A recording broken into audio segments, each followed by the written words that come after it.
They think it's never going to be me. I'm never going to have any issue. I'm going to be just fine for all my time here at Miami University.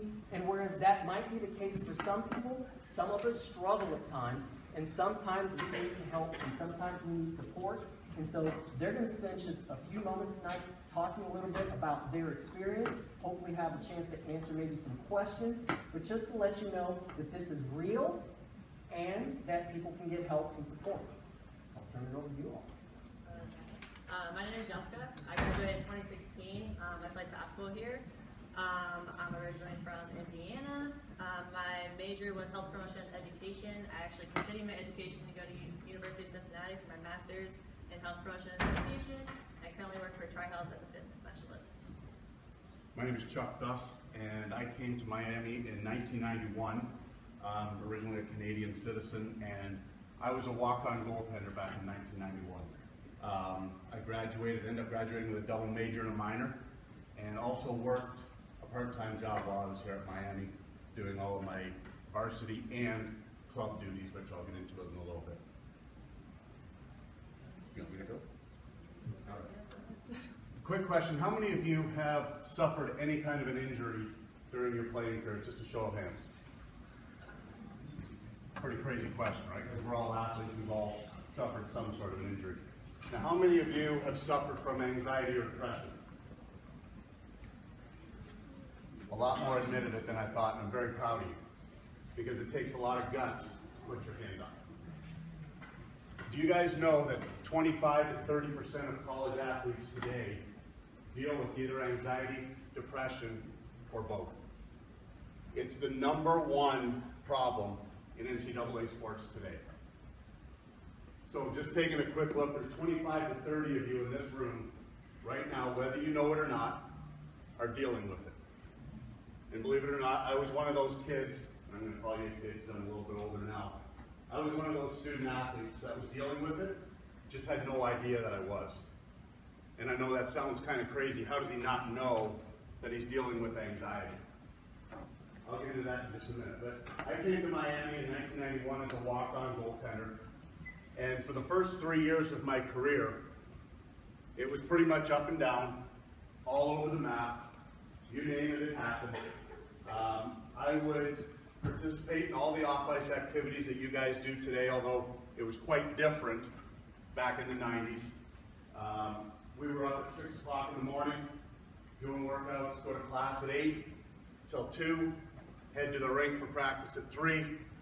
Then we'd go from 3 to 5 on the ice, and from 5 to 6 we'd go grab a bite to eat. From 6 to 8:30 we'd lift. Then we'd try to find out and do our homework and be ready to do it the next day. So when I say that I know what your schedule is about, I do. I live it. And it can be hectic, and it can be at times overwhelming, most times overwhelming. But who do you turn to? You can't really turn to your coach. I never did. I was scared crapless of my coach. I didn't even want to go upstairs to the coach's office, let alone address anything about what I was feeling. I didn't want to talk to my teammates with the fear that I was going to be looked at as weak, couldn't hang, tough, because growing up, you're told growing up, you're tough, you're strong, suck it up, you're an athlete, you can do this. And inside, you're basically melting down. Off the ice, while I was doing all the workouts and whatnot, as I said earlier, I was a double major and a minor, so I was maxing out at 18 hours pretty much every semester. And also working a part-time job at Dog and Ice Arena so that I could help pay my way. Because being a Canadian kid, it was very expensive at that time. Nothing compared to what it is now, but it was a lot of money for my parents. So I was doing everything I could to make sure that I was staying here. In the classroom, little did I know that what I was dealing with as well. I would study, I was getting all my assignments done, passing them in on time, getting good grades, but I would sit down for my exams, and as you guys know, some of your exams are worth 30, 40, 50% of your grade. I would sit down, and my mind would go blank. Look at the questions, couldn't answer.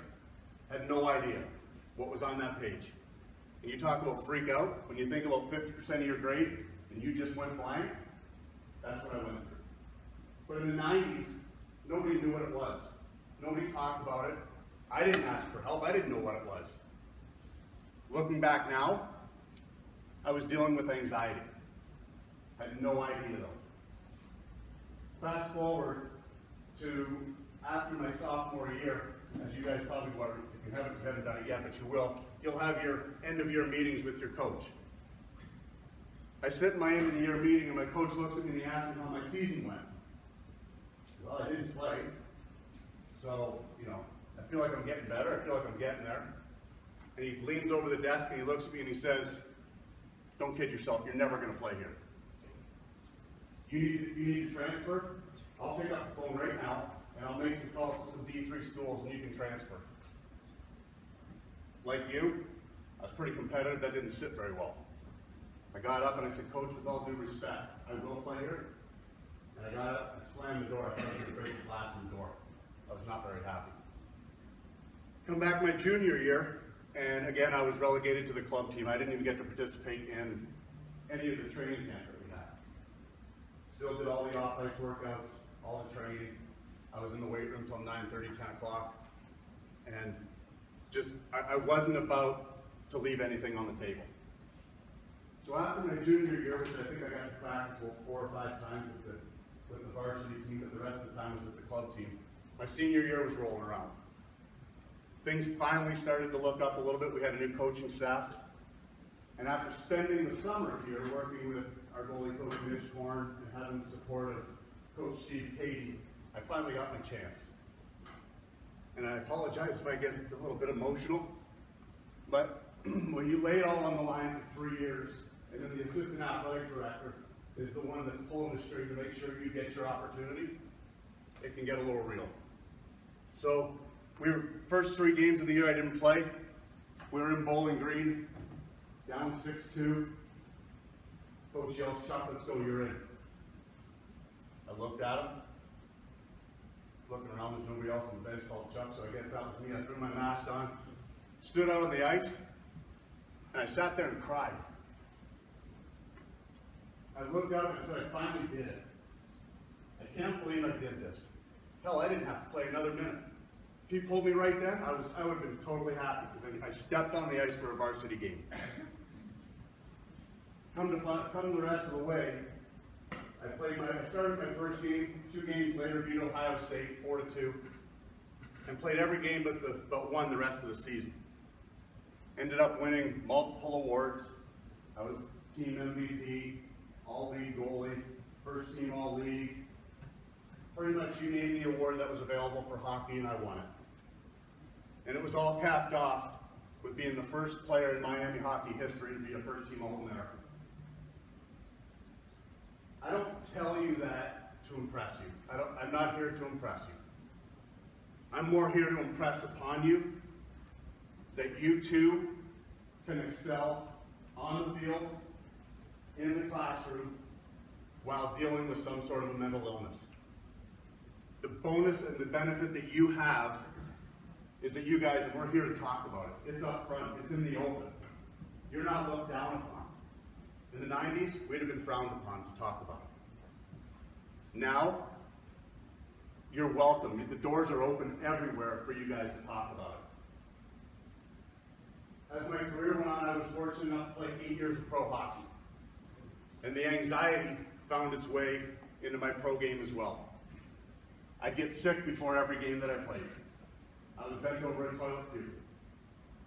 Still, no idea what I was dealing with. Everybody laughed at me.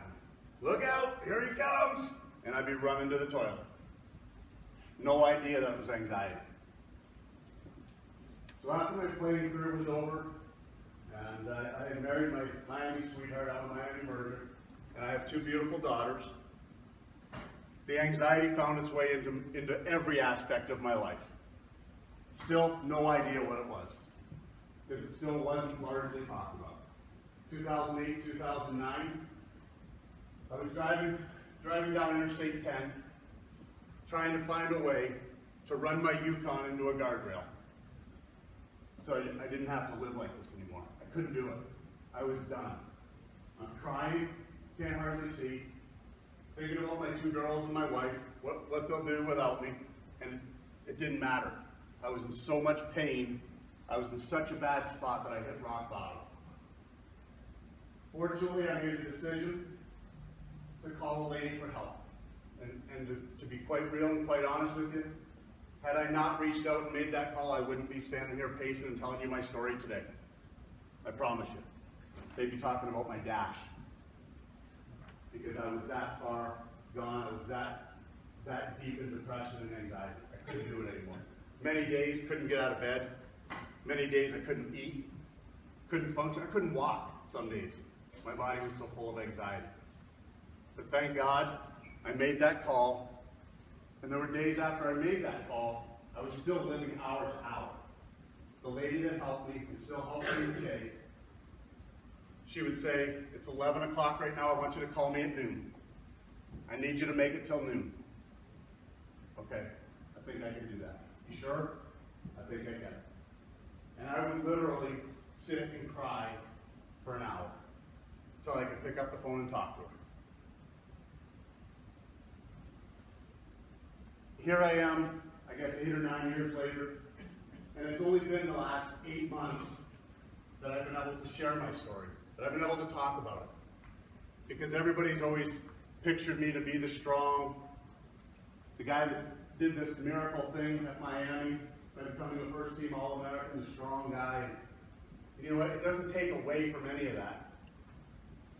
But to hold that in was one strength, but to speak up and ask for help was a complete strength that I never even knew I had. It takes a lot of strength, it takes a lot of guts to hold it in, but it takes a lot more guts and a lot more strength, and I would commend you a whole lot more for picking up the phone and making that phone call to ask for help. I'm here today because I had the guts to do it. And I urge each one of you, if you think that you may be dealing with something, you don't know what it is, your body tingles, you can't sleep, you can't eat, whatever it is, but you know it's not normal, talk to somebody. Ask somebody what it is. Ask somebody if it's anything that you need to be worried about. Your coaches aren't going to worry. They're not going to care, I promise you. They want you performing at the top of your level. And it's not easy to perform at that level when your body's full of anxiety, when you're depressed. All you want to do is sleep. So I urge you, please, dig deep. Get the courage. Whatever you want to call it, I don't care. I beg you to pick up the phone and make that call. We lose wonderful student athletes every single year because they didn't have the nerve to call and ask for help. It's life or death, I promise you. I'm thankful that I made that call because if I didn't, I'm telling you, I wouldn't be standing here. And I still deal with this today. Probably don't look at me and you think, really? Sometimes I look in the mirror and say, really? How did you end up getting to deal with this? I look at it as a blessing, I'm not going to lie. It's giving me the opportunity now to stand right here and share with you that you can live a normal life. You're not going to have two heads. You're not going to walk with your tie over here, and you're not going to be freaking out in public and doing all these other kinds of crazy things that people have the stigma that you have when you have mental health issues. But you can lead a wonderful life. I do. I wouldn't trade my life for anything. I love my wife more than anything. I have two beautiful young girls that hopefully one or both of them will someday be engaged in college gymnastics. I wouldn't trade my life for anything. And most recently, I've gone and got certified to be a life coach because I want to help each and every one of you so that you don't have to go down the road that I went down. Because I'm telling you, it's hell on steroids. When you are living hour to hour, it sucks. So please, dig down deep, do what you got to do, even if you have to ask your buddy to make the call for you. Make the call. It can save your life.